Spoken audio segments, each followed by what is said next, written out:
Manuscrito hallado en una botella, de Edgar Allan Poe.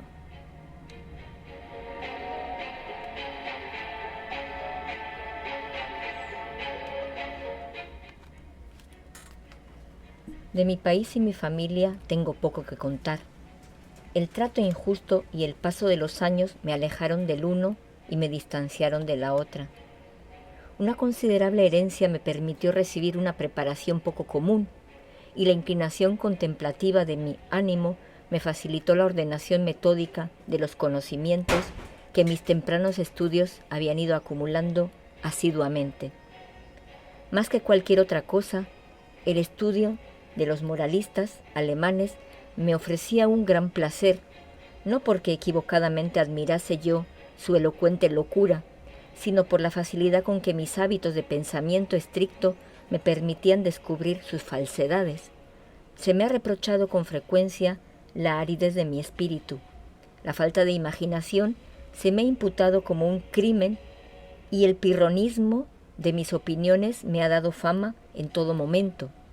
En realidad, temo que mi fuerte predilección por la filosofía física haya impregnado mi mente de un error muy frecuente en nuestra época.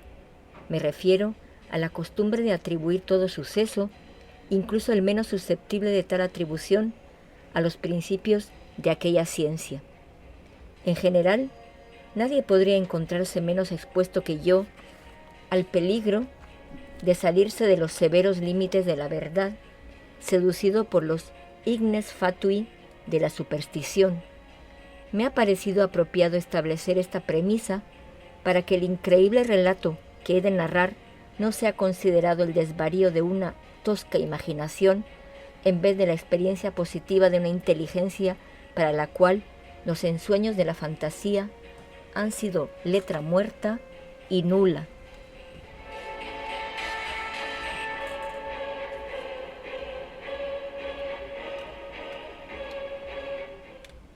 Después de pasar largos años viajando por el extranjero, en el año 18 me embarqué en el puerto de Batavia, ciudad de la rica y populosa isla de Java, para hacer un viaje al archipiélago de las islas de la Sonda.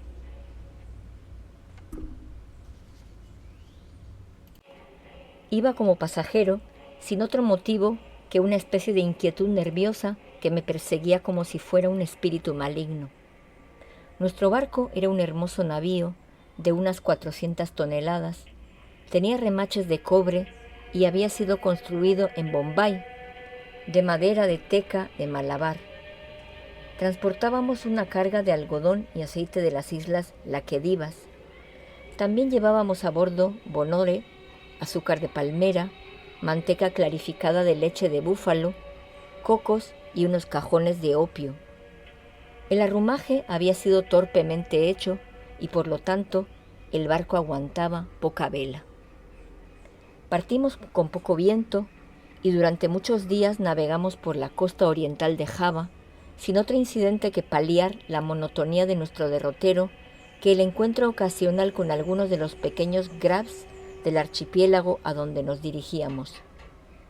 Una tarde, mientras me encontraba apoyado en el coronamiento, observé una muy extraña y aislada nube hacia el noroeste. Era notable tanto por su color como por ser la primera que habíamos visto desde nuestra partida de Batavia. Estuve mirándola con gran atención hasta la puesta del sol, cuando de pronto se extendió hacia el este y el oeste, ciñendo el horizonte con una estrecha franja de vapor que parecía una línea de costa baja. Enseguida me llamó la atención el color rojizo oscuro de la luna y la extraña apariencia del mar.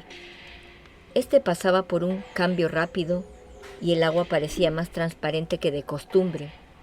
Aunque podía distinguir el fondo claramente, sin embargo, al echar la sonda, descubrí que el barco se hallaba a 15 brazas. El aire se había vuelto intolerablemente cálido y se llenaba de exhalaciones en espiral semejantes a las que despide el hierro candente. Mientras caía la noche, hasta el último soplo de viento se extinguía y hubiera sido imposible concebir calma más absoluta. La llama de una vela colocada en la popa brillaba sin oscilación visible y un pelo largo sostenido entre un dedo y el pulgar, colgaba sin que fuera posible descubrir la menor vibración. No obstante, como el capitán dijo que no veía indicación de peligro y como evidentemente estábamos derivando hacia la costa, mandó aferrar las velas y echar el ancla. No se montó la guardia y la tripulación, formada principalmente por malayos, se tendió a descansar sobre la cubierta. Bajé a la cámara, no sin sentir un claro presentimiento del mal. En realidad, todas las apariencias justificaban mis aprehensiones de un huracán. Comuniqué mis temores al capitán, pero él no hizo caso de mis palabras y se alejó sin dignarse darme una respuesta. Mi inquietud, sin embargo, no me permitía dormir y alrededor de medianoche subí a cubierta. Mientras apoyaba el pie en el último peldaño de la escalera de toldilla, me sobresaltó un fuerte rumor como el zumbido que produce una rueda de molino girando rápidamente, y antes de que pudiera captar el significado del ruido, descubrí que la embarcación temblaba hasta su centro. Al instante, un mar de espuma escoró el barco y, atravesándolo de proa a popa, barrió por entero las cubiertas. La extremada furia de la ráfaga resultó ser, en gran medida, la salvación del barco.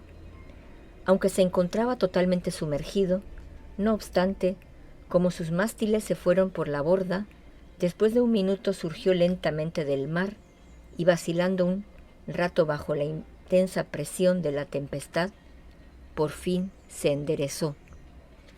Me es imposible decir por qué milagro escapé de la destrucción. Aturdido por el choque del agua, me encontré después de volver en mí, apresado entre el codaste y el timón. Con gran dificultad me puse en pie y, mirando a mi alrededor, mareado, lo primero que me impresionó fue la idea de que nos encontrábamos entre los rompientes, porque la vorágine formada por las montañas de espuma y agua en que estábamos sumidos sobrepasaba el terror, la creada por la más alocada imaginación. Después de un rato oí la voz de un viejo sueco que había embarcado con nosotros en el momento en que el barco partía del puerto. Le llamé con todas mis fuerzas y al poco rato vino tambaleándose a popa. Pronto descubrimos que éramos los únicos supervivientes del accidente. Todos los que se encontraban en la cubierta, a excepción de nosotros, habían sido barridos y lanzados por la borda. El capitán y los oficiales debían de haber perecido mientras dormían, porque los camarotes estaban inundados. Sin ayuda, no podíamos esperar hacer mucho por salvar el barco, y al principio nuestros esfuerzos estaban paralizados por el miedo a zozobrar en cualquier momento. El cable del ancla, por supuesto, se había roto como un bramante al primer soplo del huracán. De lo contrario nos hubiéramos hundido en un momento. Corríamos con terrible velocidad delante del viento y el oleaje rompía sobre la cubierta. El armazón de popa estaba muy destrozado y en muchos aspectos el barco había sido dañado, pero con gran alegría descubrimos que las bombas no estaban atascadas y que no se había desplazado el lastre. Ya había pasado la furia del huracán y pocos peligros temíamos de la violencia del viento, pero nos inquietaba que cesara por completo, pues creíamos que, dada la desastrosa condición del barco, pereceríamos en el tremendo oleaje que seguiría de inmediato. Sin embargo, esta legítima aprehensión no parecía que de ninguna manera fuera a verse prontamente verificada. Durante 5 días y 5 noches, en el transcurso de los cuales nuestro único alimento fue una pequeña cantidad de azúcar de palmera conseguida con gran dificultad en el castillo de proa, el maltratado barco voló a una velocidad que desafiaba toda medida, impulsado por sucesivas ráfagas de viento que, aun sin igualar la primera violencia del huracán, eran más aterradoras que cualquier tempestad que hubiera visto antes. Nuestro rumbo, con pequeñas variaciones, durante los primeros 4 días fue sur-sureste, y debíamos de haber pasado delante de la costa de Nueva Holanda. Al quinto día, el frío se hizo extremo, aunque el viento había girado un punto hacia el norte.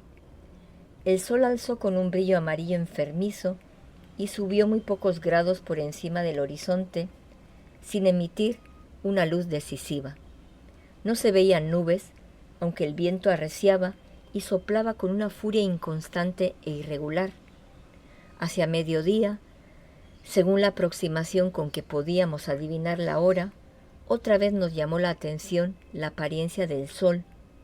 No daba luz que mereciera propiamente tal nombre, sino un resplandor apagado y tétrico sin reflejos, como si estuvieran polarizados todos sus rayos. Poco antes de sumergirse en el henchido mar, se apagaron sus fuegos centrales, como si los extinguiera de repente algún inexplicable poder. Solo era un pálido contorno plateado mientras se precipitaba al insondable mar. En vano esperamos la llegada del sexto día. Ese día aún no ha llegado para mí, y para el sueco no llegó jamás. Desde entonces estuvimos envueltos en una negra oscuridad, hasta tal punto que no hubiéramos podido ver un objeto de 20 pasos del barco. La noche eterna continuó rodeándonos sin el alivio de aquella luminosidad fosfórica del mar que solíamos ver en la zona tropical. También observamos que, si bien la tempestad seguía bramando con violencia no disminuida, ya no se veía la apariencia de oleaje o de espuma que antes nos había circundado. Alrededor de nosotros todo era horror y tenebrosidad profunda y un negro y moribundo desierto de ébano. Un terror supersticioso se insinuaba gradualmente en el ánimo del viejo sueco y mi propia alma estaba envuelta en un asombro silencioso. Descuidamos toda atención al barco por considerarla completamente inútil y después de atarnos tan bien como pudimos al tocón del palo de mesana, mirábamos amargamente hacia aquel mundo del océano. No teníamos medios de calcular el paso del tiempo, ni podíamos adivinar nuestra posición. Sin embargo, éramos conscientes de haber llegado más hacia el sur de lo que fuera cualquier otro navegante antes, y experimentamos gran asombro al no encontrar los acostumbrados obstáculos de hielo. Mientras tanto, cada momento amenazaba con ser el último para nosotros, cada oleada montañosa se apresuraba a hundirnos. El oleaje sobrepasaba todo lo que yo había antes imaginado como posible, y es un milagro que no fuéramos sumergidos al instante. Mi compañero habló de la ligereza de nuestro cargamento y me recordó las excelentes cualidades de nuestro barco, pero yo no podía evitar un sentimiento de completa desesperanza, de la esperanza misma, y melancólicamente me preparé para esa muerte que en mi opinión nada podía retrasar más de una hora, ya que cada ruido que avanzaba el barco, el oleaje de las prodigiosas aguas negras, se hacía más funestamente pasmoso. A veces nos quedábamos casi sin aliento, a una altura más elevada que la de albatros, a veces nos mareábamos con la velocidad del descenso hacia algún infierno acuoso, donde el aire quedaba estancado y ningún sonido molestaba el sueño de los kraken.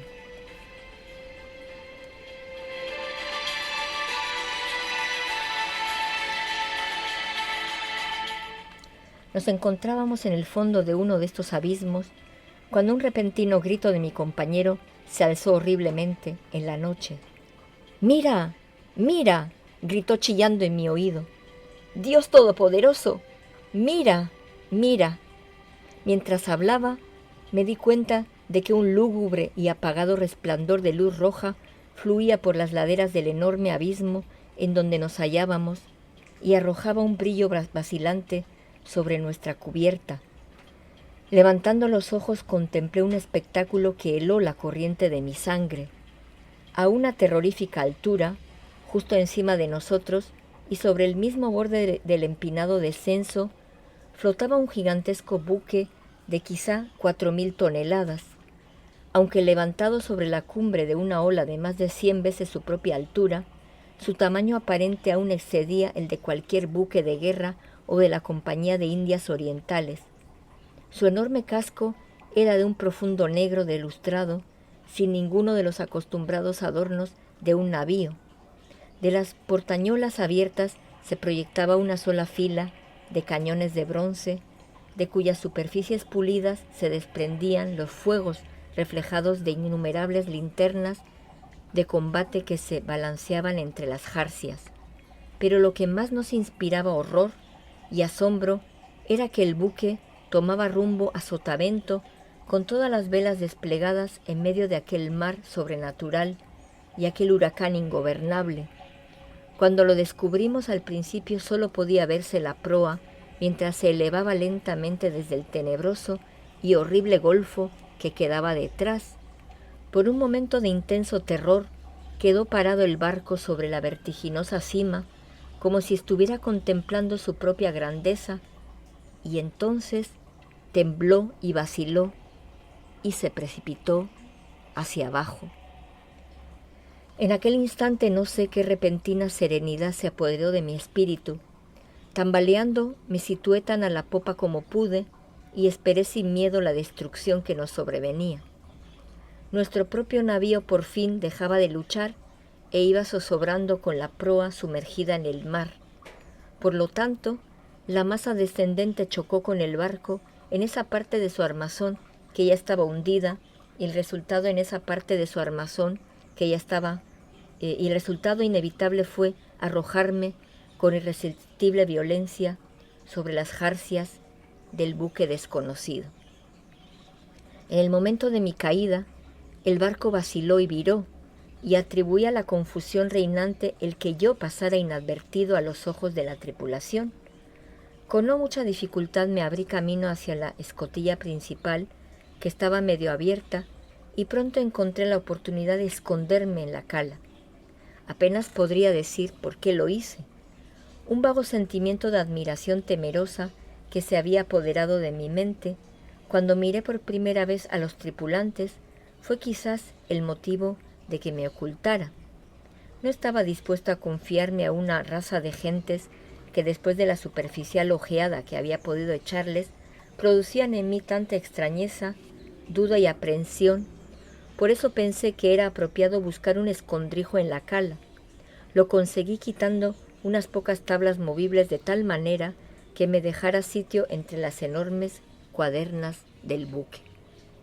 Apenas había terminado mi trabajo cuando unas pisadas en la cala me obligaron a hacer uso del escondrijo.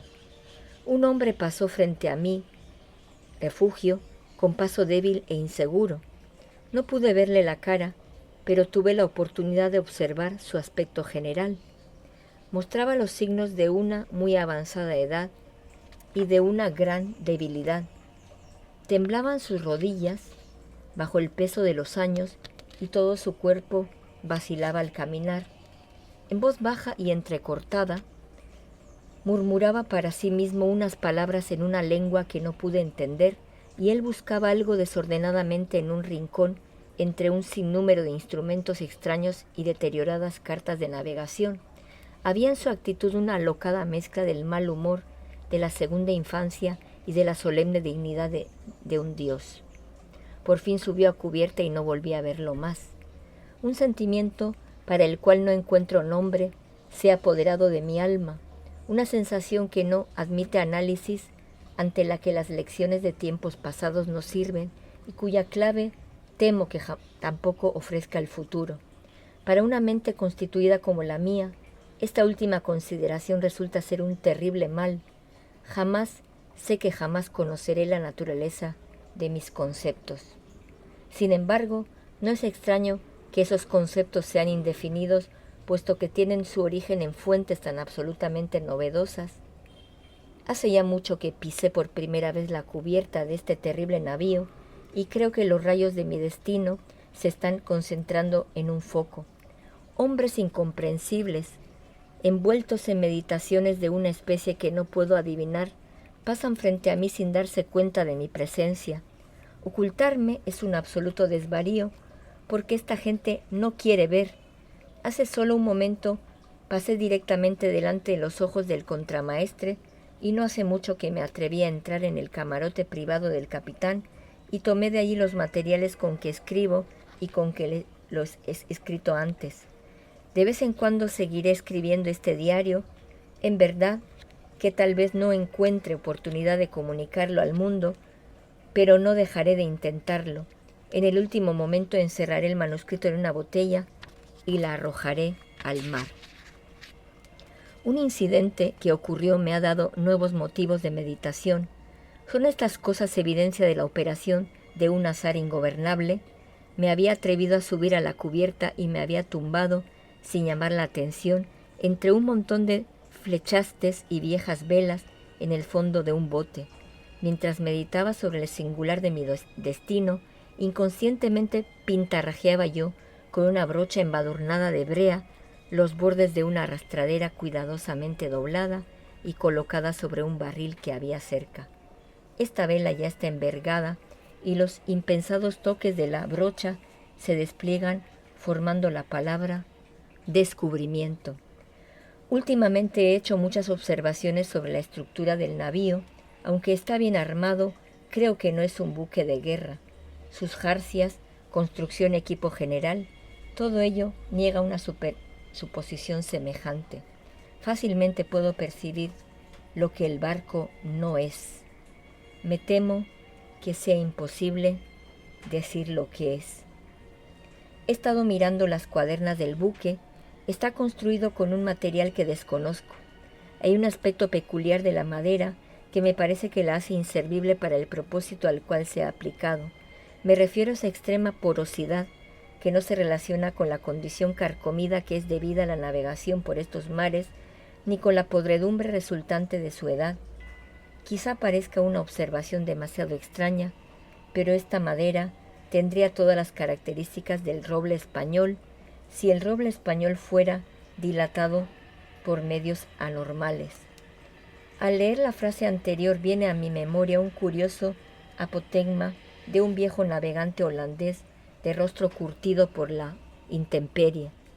Tan seguro es, acostumbraba a decir cuando alguien ponía en duda su veracidad, tan seguro como que hay un mar donde el mismo barco crecerá como el cuerpo vivo de un marinero. Hace alrededor de una hora me atreví a meterme entre un grupo de tripulantes. No me hicieron el menor caso y aunque estuve en medio de ellos parecían totalmente ajenos a mi presencia. Igual que el primero que había visto en la cala, todos mostraban las señales de una muy avanzada edad. Sus rodillas temblaban de debilidad, sus hombros se doblaban de decrepitud, su piel marchitada se estremecía en el viento, sus voces eran bajas, trémulas y entrecortadas, sus ojos brillaban con los humores de los años. Su pelo cano ondeaba terriblemente en la tempestad. Mencioné hace algún tiempo que una arrastradera había sido izada. Desde ese día el barco, con el viento en popa, ha seguido su aterradora carrera hacia el sur, con todas las velas desplegadas, desde la gallera del mástil hasta las botavaras de arrastraderas, y hundiendo a cada momento los penoles del Juanete en el más asombroso infierno de agua que la mente del hombre podía imaginar. Acabo de bajar de la cubierta donde me resulta imposible mantenerme de pie, aunque la tripulación parece experimentar poca inconveniencia. Me parece un milagro de milagros que nuestra enorme masa no sea tragada en el acto y para siempre. Sin duda estamos destinados a flotar siempre en el mismo borde de la eternidad, sin precipitarnos finalmente al abismo, por entre olas 1000 veces más gigantescas que las que he visto. Jamás nos deslizamos con la facilidad de la rápida gaviota y las colosales aguas alzan las cabezas sobre nosotros como demonios de la profundidad, pero como demonios son limitados a simples amenazas y se les prohíbe destruir. Debo suponer que el barco está sometido a la influencia de alguna fuerte corriente o alguna impetuosa corriente de fondo. He visto al capitán cara a cara y en su propio camarote, pero como yo esperaba, no me hizo caso. Aunque en su apariencia no hay nada que a los ojos de un observador casual pudiera señalar que sea más o menos que un hombre. Sin embargo, un sentimiento de irremediable reverencia y temor se mezclaba con el sentimiento de admiración con que yo lo contemplaba. Tiene casi mi estatura, es decir, unos 5 pies 8 pulgadas. Su cuerpo es de contextura sólida y firme, sin ser robusto ni notablemente delgado. Pero es la singularidad de la expresión que domina su cara, es la intensa, la maravillosa, la emocionante evidencia de una vejez tan absoluta, tan extrema, que excita en mi espíritu una sensación, un sentimiento inefable. Su frente, aunque apenas arrugada, parece llevar el sello de una mirada de años. El barco y todos los que navegan en él están impregnados por el espíritu de la antigüedad. Los tripulantes se deslizan de un lado a otro como espectros de sepultadas centurias. Sus ojos comunican un significado ansioso e intranquilo, y cuando sus dedos aparecen ante mis ojos bajo el desolado resplandor de las linternas de combate, me siento como nunca antes me he sentido jamás, aunque durante toda mi vida he sido comprador de antigüedades y fui embebiendo las sombras de las derruidas columnas de Baalbek, Talmud y Persépolis, hasta que mi propia alma se ha convertido en una ruina. Supongo que es absolutamente imposible concebir el horror de mis sensaciones. Sin embargo, una curiosidad de penetrar en los misterios de estas espantosas regiones predomina sobre mi desesperación y me reconciliará con el aspecto más horroroso de la muerte. Es evidente que nos apresuramos hacia algún conocimiento apasionante, algún secreto imposible de comunicar, cuyo alcance entraña la destrucción. Quizá esta corriente nos conduce al mismo polo sur. He de confesar que una suposición aparentemente tan alocada tiene todas las probabilidades a su favor. La tripulación recorre la cubierta con pasos inquietos y trémulos, pero en sus rostros hay una expresión más propia de la vehemencia de la esperanza que de la apatía de la desesperanza. Mientras tanto, el viento sigue de popa y como llevamos todas las velas desplegadas, a veces el barco se levanta en vilo sobre el mar. ¡Oh, horror de los horrores! De repente el hielo se abre a la derecha y a la izquierda y estamos girando vertiginosamente en enormes círculos concéntricos, dando vueltas y vueltas por los bordes de un gigantesco anfiteatro, las cumbres de cuyas paredes se pierden en la oscuridad y la distancia. Pero me queda poco tiempo para pensar en mi destino. Los círculos se reducen rápidamente, nos precipitamos furiosamente a la vorágine, y entre el rugir y el bramar y el tronar del océano y de la tempestad, el barco se estremece, ¡oh Dios!, y ya se hunde.